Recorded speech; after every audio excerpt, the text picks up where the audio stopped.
It's this new narrative coming out that forever renters, I think they called it, right, Dave?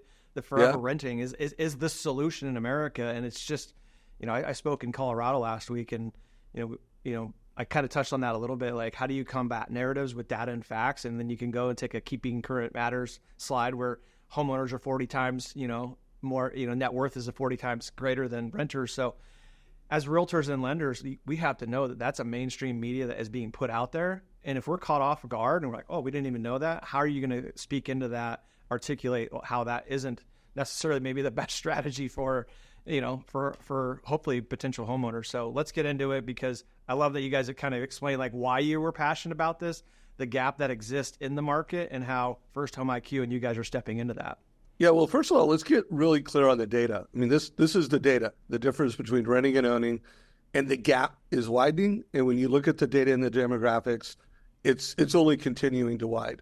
But when you look at mainstream media, like this is from a couple weeks ago on Instagram, the number 2 most followed realtor in America, Josh Altman, gets asked, what do you think about, being a first-time home buyer in this market? And he's like, it's not that bad to rent. It's okay, especially in California, because the tenant laws are so strong. Maybe it's not a bad idea to be a renter in a market like this. Like, guys, this is the data. This is the narrative. And realtors, this is going to shock you. This is from the New York Times podcast in December. It was called Owning versus Renting, the New Math. And they said, you know what, you should give up on the idea and you shouldn't feel bad about it. Renting has an unfair stigma in this country. Well, guys, this is the data. This is the narrative. And then check this out. They actually, in this podcast, this is right out of the transcript, when you buy a home, you're throwing away money faster. And they called out the real estate commission is throwing away money. They position interest on a mortgage as throwing away money. They positioned home repairs as throwing away money.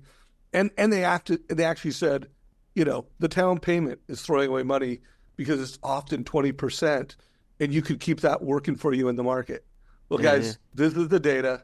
This is the narrative. And,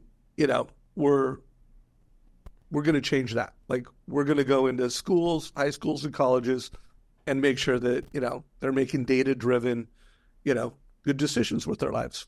Oh, I was just going to add to that I've surveyed over 6,000 millennial and Gen Z consumers at this point, and we just did a recent 2024 survey and found that it was over half said that they don't feel confident that homeownership is going to be accessible to the next generation.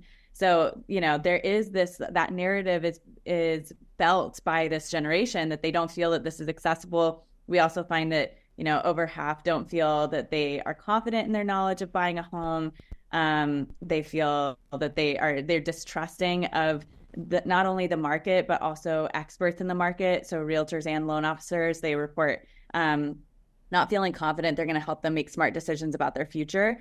And so, I think it's important, like this is what we're battling with going into talking about home ownership. And my friends are always talking about this with me too. Like, everyone feels that level of distrust and skepticism.